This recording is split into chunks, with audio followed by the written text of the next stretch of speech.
We're at TBA Talks, and we'll be talking with Paul Tutwiler. Hello. Hello, how are you? I'm good. My name is Lala, by the way, and we'll get started. What do you do?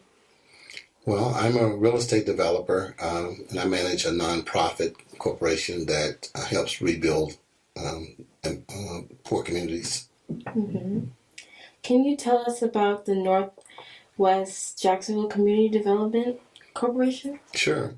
So in 2001, we formed a nonprofit corporation with the idea that we wanted to do more than protest about change. We wanted to actually become a business to make change ourselves.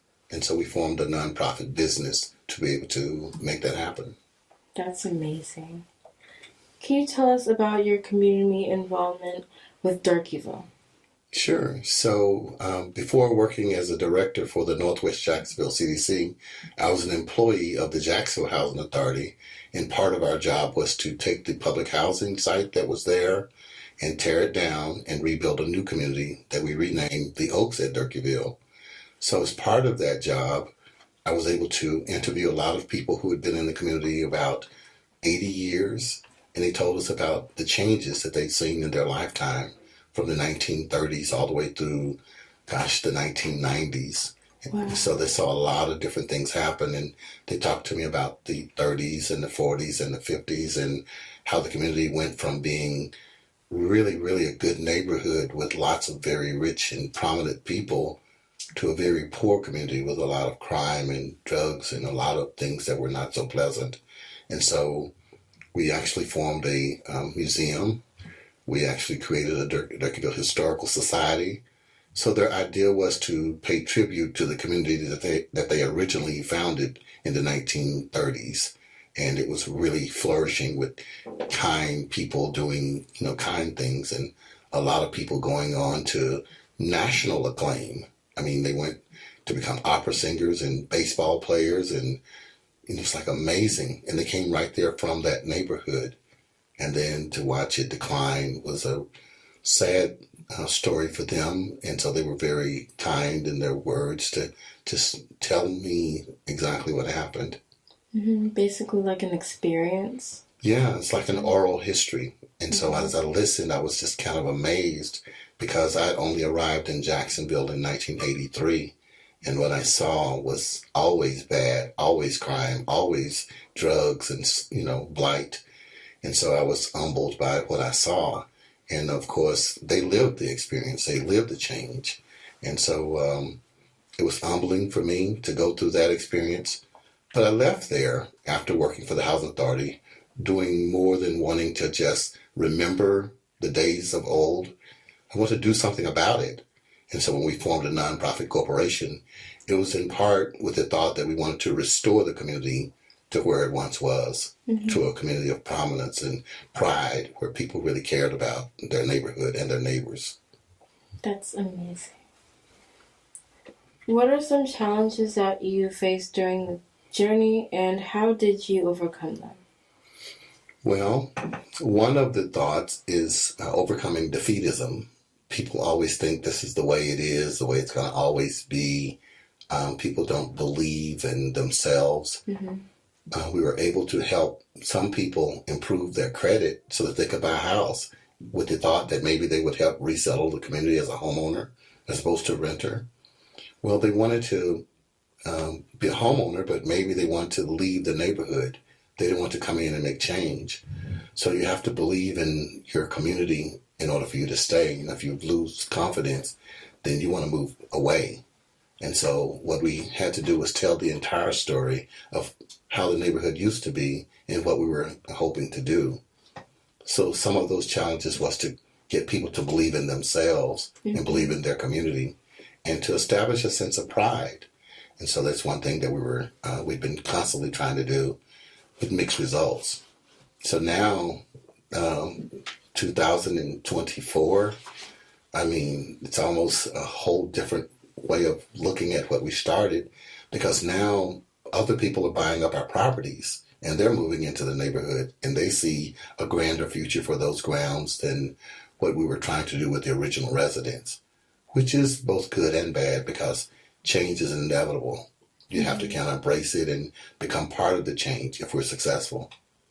Exactly. That's important too, because if you don't succumb to change, then you'll never grow into something different or new. That's exactly right. Hmm. What do you love about Durkeeville? I love the history of Durkeeville. It's part of a cross of all of America in terms of the African American experience.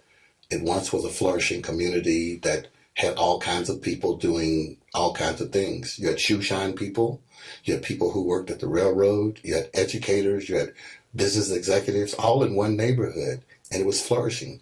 At that time, people had small shops. They could be florists, they could be tailors, and so everything was just going normal. During that era, it was a segregated time, and people were required to stay on a certain side of town in order to do business. It was just the way people accepted as norm. And so just understanding the journey of how when integration occurred, many people with means decided to leave because they wanted to become part of the American fabric. They wanted to go to other parts of town. But it left a void in the neighborhood of people with resources to buy goods and services. Mm-hmm. And at the same time, there were social changes that were occurring, like malls. So you no longer had small shops. People were going to the big mega malls. It kind of did away with the way people used to do business and how America was continuing to evolve. And why should people have to live in their own neighborhood? They could live wherever they can afford to.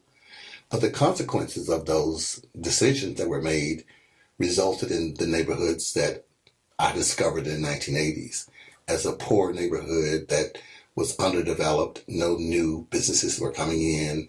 You had people dying and abandoning property. People didn't care about the neighborhood in the same way that the people established that neighborhood in the 1930s.